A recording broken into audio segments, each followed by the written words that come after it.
Halo, selamat datang di channel Manisit. Pada kesempatan kali ini, kita akan membahas sebuah topik besar yang sejak lama menjadi pusat perhatian dunia. Topik yang menyentuh isu kemanusiaan, politik global, hingga masa depan tatanan internasional. Pertanyaannya sederhana, namun jawabannya begitu rumit. Apa sebenarnya yang dikatakan Barat tentang kemerdekaan Palestina? Apakah pengakuan dan dukungan yang kita dengar belakangan ini benar-benar pintu menuju kebebasan?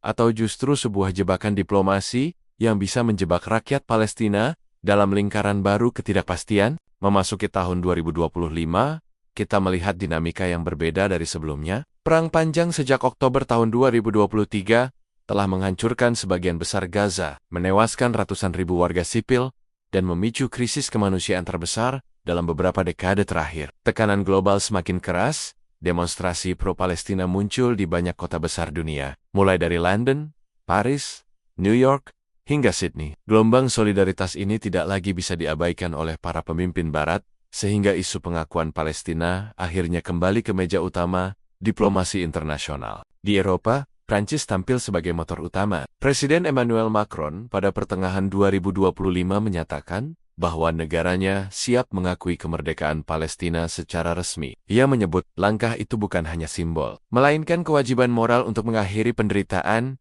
yang sudah berlangsung terlalu lama. Macron bahkan mengajak negara-negara Eropa lain mengikuti langkah tersebut, dan sebagian seperti Malta serta Portugal menyambut positif gagasan itu. Bagi Macron, tanpa pengakuan nyata terhadap Palestina, dunia hanya akan melanggengkan status quo yang penuh kekerasan. Tidak kalah tegas, Inggris di bawah pemerintahan Perdana Menteri Keir Starmer juga mengumumkan rencana mengakui Palestina pada sidang umum PBB September tahun 2025. Syarat yang diajukan cukup jelas. Israel harus menghentikan agresinya di Gaza, menghentikan proyek aneksasi di tepi barat, serta membuka jalan bagi solusi dua negara. Menteri Luar Negeri Inggris, David Lammy, bahkan memanggil Duta Besar Israel untuk menyampaikan protes keras atas rencana pembangunan permukiman di kawasan E1. Permukiman ini, jika terlaksana, akan memutus akses utara selatan tepi barat, dan secara de facto, membuat negara Palestina tidak mungkin berdiri. Inggris menyebut tindakan itu sebagai pelanggaran serius hukum internasional.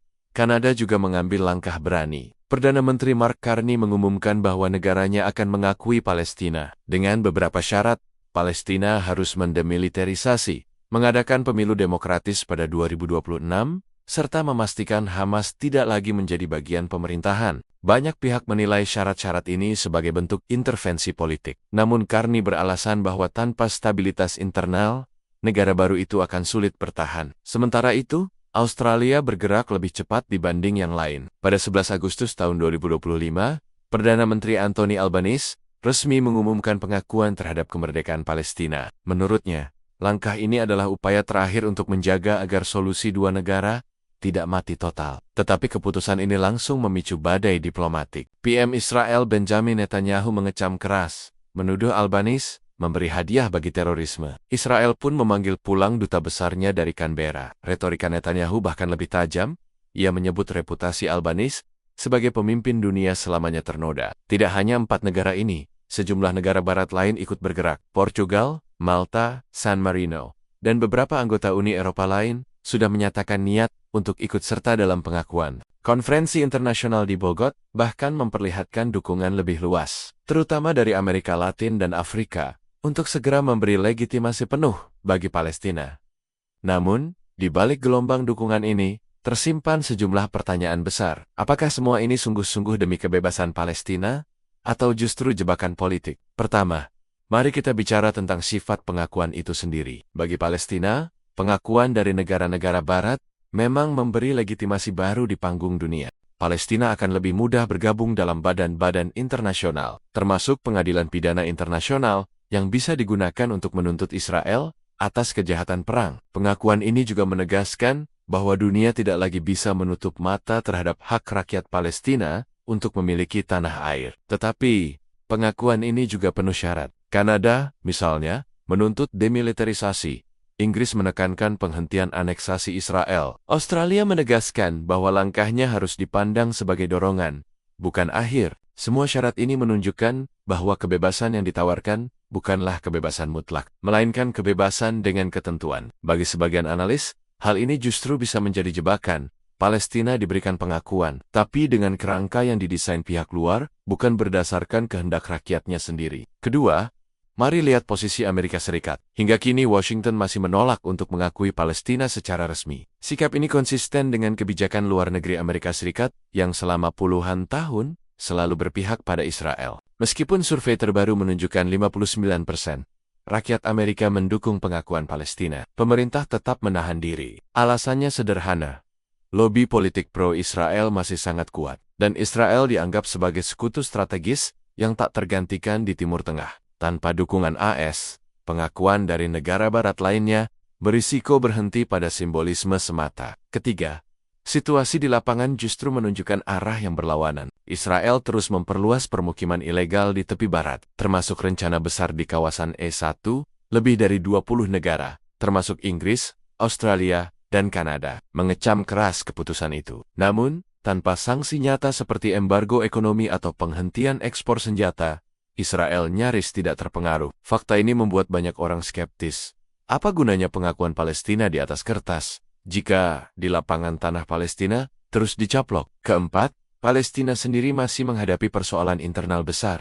Otoritas Palestina di Ramallah dianggap lemah dan korup, sementara Hamas masih berkuasa di Gaza, meski dilanda perang besar. Persyaratan dari Barat yang melarang Hamas ikut serta dalam pemerintahan bisa jadi justru menambah konflik internal. Bagaimana mungkin membangun negara demokratis jika sebagian kelompok politik utama dilarang ikut serta? Pertanyaan ini membuat banyak pengamat menilai pengakuan Barat lebih seperti instrumen kontrol politik ketimbang dorongan kebebasan sejati. Meski begitu, tidak bisa dipungkiri bahwa langkah-langkah pengakuan ini menciptakan tekanan baru bagi Israel. Narasi global mulai bergeser. Jika dulu wacana solusi dua negara hanya retorika, kini negara-negara besar mulai mengubahnya menjadi tindakan diplomatik nyata. Gelombang pengakuan ini bisa menjadi titik balik, terutama jika semakin banyak negara mengikuti jejak Prancis, Inggris, Kanada, dan Australia. Tetapi, semua kembali pada pertanyaan inti.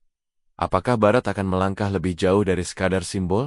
Para analis menyebut ada beberapa langkah konkret yang harus diambil jika Barat benar-benar serius. Pertama, memberlakukan embargo senjata terhadap Israel. Kedua, membekukan perjanjian dagang yang menguntungkan Israel. Ketiga, memberi bantuan ekonomi tanpa syarat bagi Palestina untuk membangun kembali infrastruktur mereka yang hancur. Dan keempat, mendukung penuh hak Palestina untuk membawa kasus mereka ke Mahkamah Internasional. Tanpa langkah-langkah itu, pengakuan Palestina bisa saja berakhir hanya sebagai catatan diplomatik. Sejarah mencatat, banyak janji besar yang pernah diberikan pada rakyat Palestina, namun berakhir sebagai kekecewaan. Rakyat Palestina tentu berhak curiga bahwa dukungan Barat kali ini mungkin tidak berbeda dengan janji-janji sebelumnya. Di sisi lain, pengakuan ini tetap memberi harapan. Untuk pertama kalinya setelah sekian lama, negara-negara besar Barat bersedia mengambil risiko diplomatik untuk menyatakan dukungan terbuka. Ini bukan hal kecil. Meski masih jauh dari kebebasan sejati,